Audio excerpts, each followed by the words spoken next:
buuxiyay in kasta oo qaal badan la cafiyay haddaba waxaanu eegaynaa sababaha keenay in Hayle Maryam uu xilka ka dago xilkaas uu hayay 2012 ilaa iyo maanta waqtigaas uu geeriyooday ra'iisul wasaare hore Malla Sanaawi wariyaha BBC-da Raaga Xasan iyo toos iminka u fadhiya stuudiyaha ee Nairobi Raaga waa mahadsantahay bal marka hore waxaad nooga warantaa khudbadii ra'iisul wasaaraha iscasilay iyo wixii dheeraad ku soo kordhay iyo sababtii uu askaray عبد النور خطبة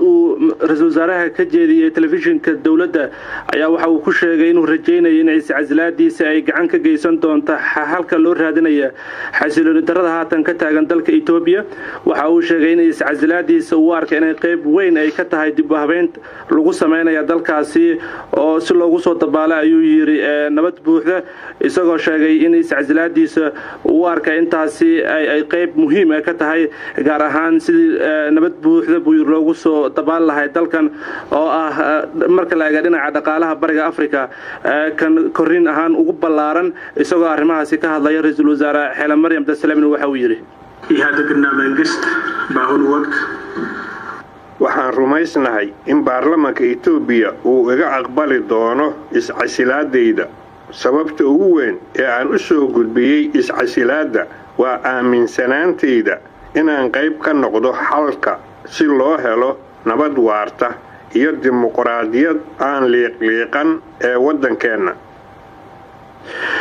عبد النور waxaad ogsoon tahay in iscasilaadiisa ay daba socotay rabshada dalkaasi ka dhacay taasoo ku qasbay dawladda inay sii deysay in ka badan 6,000 oo maxaabiis siyaasad u xirnaatan iyo bishii January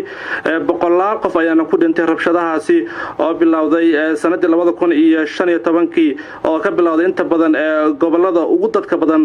dalkaasi Oromia iyo gobolka Amxaarada xasilooni darradaasna waxay markii hore ku bilaabatay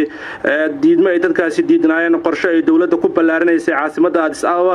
balse markii dambe isku bedelay carad dadweyne oo ka dhan ah waxay ugu yeereen xadidaad dhinaca siyaasadda dhulboob iyo sidoo kale tacadiyad dhinaca xuquuqda aadanaha waxayna taasi horseeday in dawladda xaalad degdeg ah dalka ay geliso muddo 10 bilood ah balse waxaad moodaa in taasi aysan xalilin iyadoo markii dambe dawladda soo saartay siyaasad ay dadkaasi xabsiga uga soo deynaysa gaar ahaan dadkii 3 sano ee la soo dhaafay xabsiga la geliyay iyadoo sidoo kale cafis u fidisay balse waxay u muuqataa intaasi aysan gacan ka geysan wali xalilida arintaasi iyadoo isbuucan aan aragnay mid kamid ah mudaharaadyada ugu ballaarna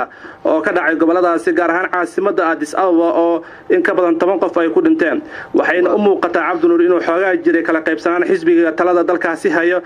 qaabka arintan loo xalin lahaa Hayle Maryam hadalkiisana waxa ka muuqatay in uu leeyahay siyaasadda wali kama tanaasulin balse waxaan doonayaa meel ka baxsan xilka inaan ku sii waday dib habeynta oo halka qayb ka noqdo waa tahay taasi waa tii dawladda ee wadanka sida looga dareemay gaar ahaan mucaaradku ma ka hadlay arintan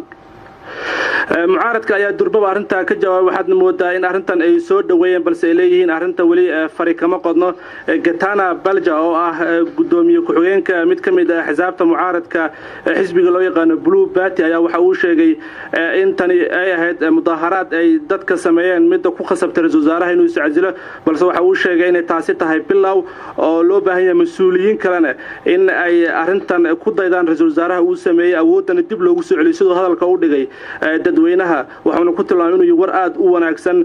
isagoo sheegay in waxa ugu yeeray halgankan uu sii socon doono Raaga waa tahay ra'iisul wasaaraha waa kan way iscasilay maxaa marka la filayaa inay xigaan siba hoggaanka wadanka iyo dawladdiisii iyo wixii oo dhan ma wada raacayaan iyaasa keenayo soo xulay ra'iisul wasaaraha cusub waxay muuqataa in wadanka uu ra'iisul wasaaraha u gudbiyay si rasmi ah iscasilaadiisa isla markaana xisbiga dalkaasi talada haya EPRDF sida uu ra'iisul wasaaraha u sheegay uu ka aqbalay balse wuxuu u baahan yahay marka hore xisbigaasi golihiisa inuu fariisto si uu arintan uga hadlo isla markaana baarlamaanka loo gudbiyo si ay u ansixiyaan ra'iisul wasaaraha iscasilaadiisa haddii arintaasi ay ansixiyaan xisbiga ay markale u taala soo magacaabida ra'iisul wasaare kale